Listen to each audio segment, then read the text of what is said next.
it's a difficult book in a sense that it tries obviously to understand why Biko did what he did. It's an ideological book. It talks a lot about some of the very sophisticated and complicated things that would have driven him to do some of the things that but at the same time, it's a very easy read. Outside of your family, I actually don't think that there's anyone who has influenced you more than Steve Biko. There isn't, outside of my family, anybody who's had a greater impact on my life, on my thinking, particularly. The thing about Black consciousness and the thing about Biko is that he gave me such a sense of self-confidence and identity that I could walk into any institution, and now I mean white institution, and I would just feel so, comfortable, not intimidated. And that's what Black consciousness bequeathed to a generation of people, a self-confident, self-reliant people. And of course, Steve was an intellectual in the sense that he challenged us to think deeply about ourselves as individuals, but also about ourselves within the context of our society. It's interesting. You started off by talking about how you tried to smuggle it into your planning PhD,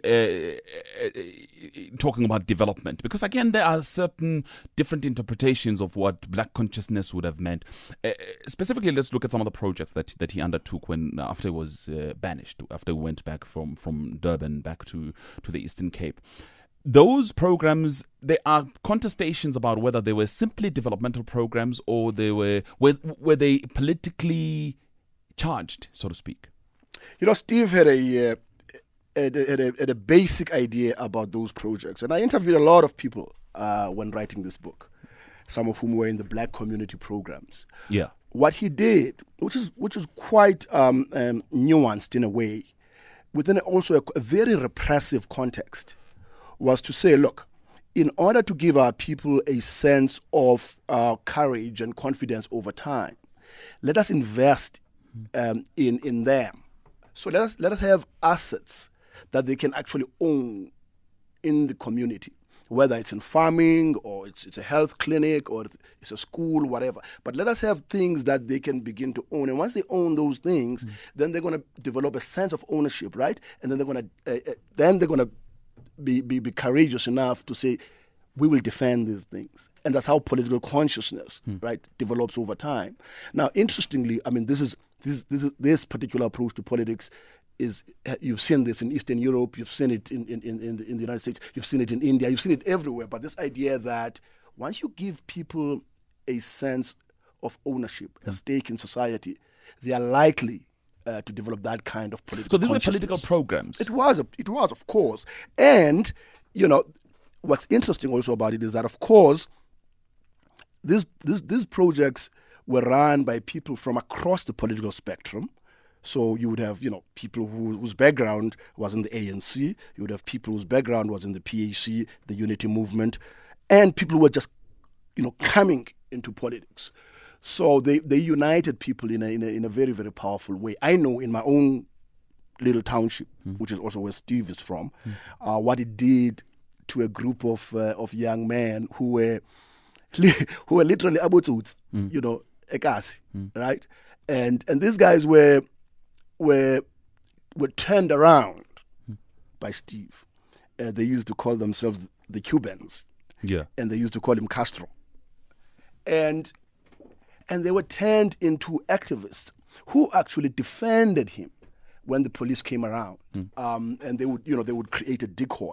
They would literally physically fight with the security police so that Steve could, because he was banned, so he was not supposed to go out of his house and all of that.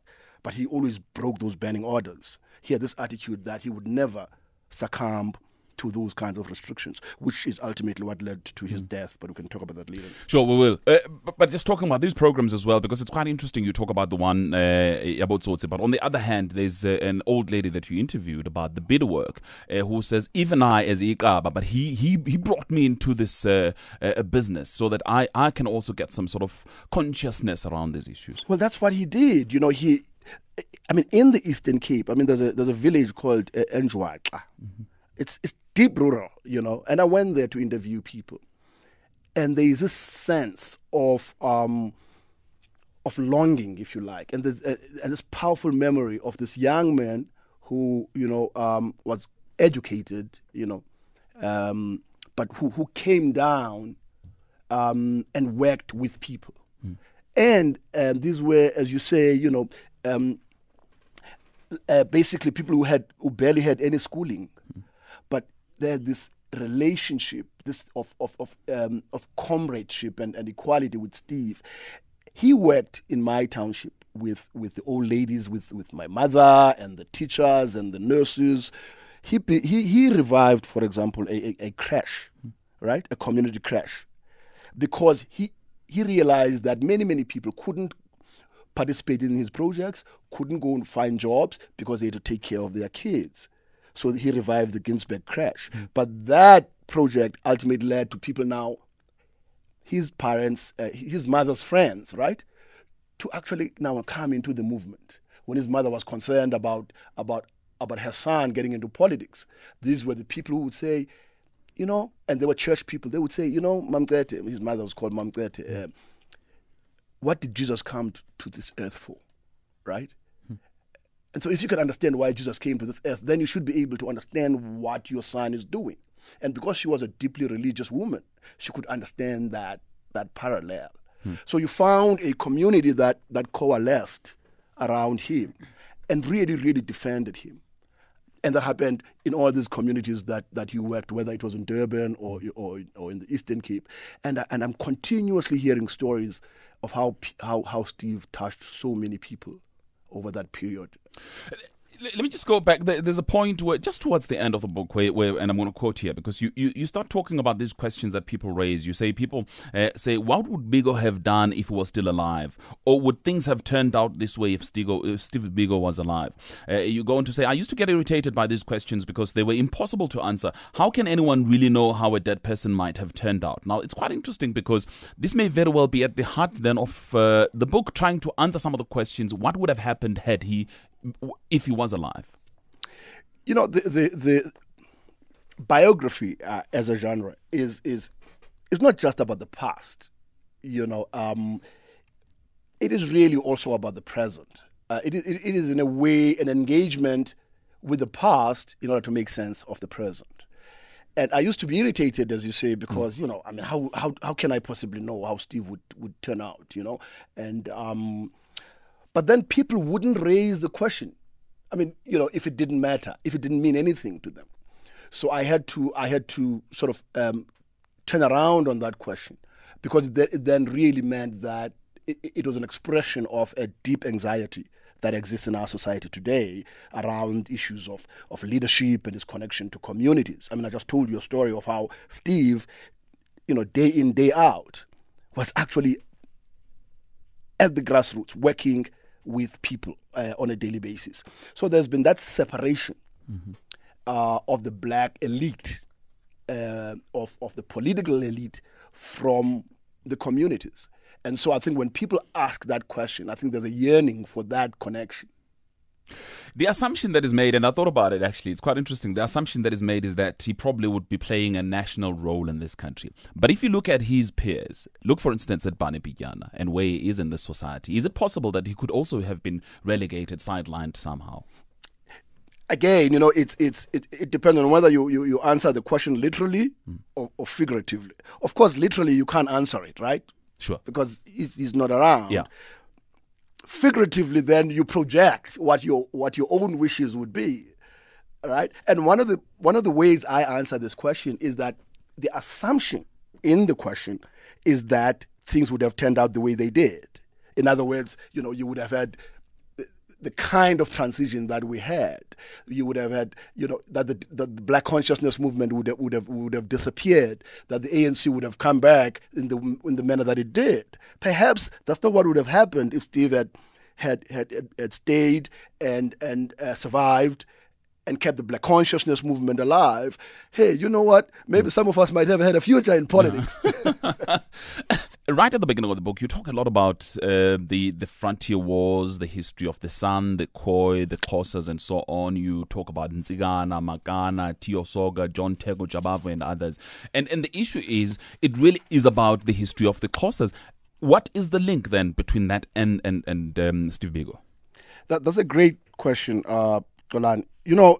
First of all, biography, the genre itself, requires that if you're going to tell somebody's story, you must go to their background, to their formative years, to who might have influenced them, their history, their parents, where do they come from.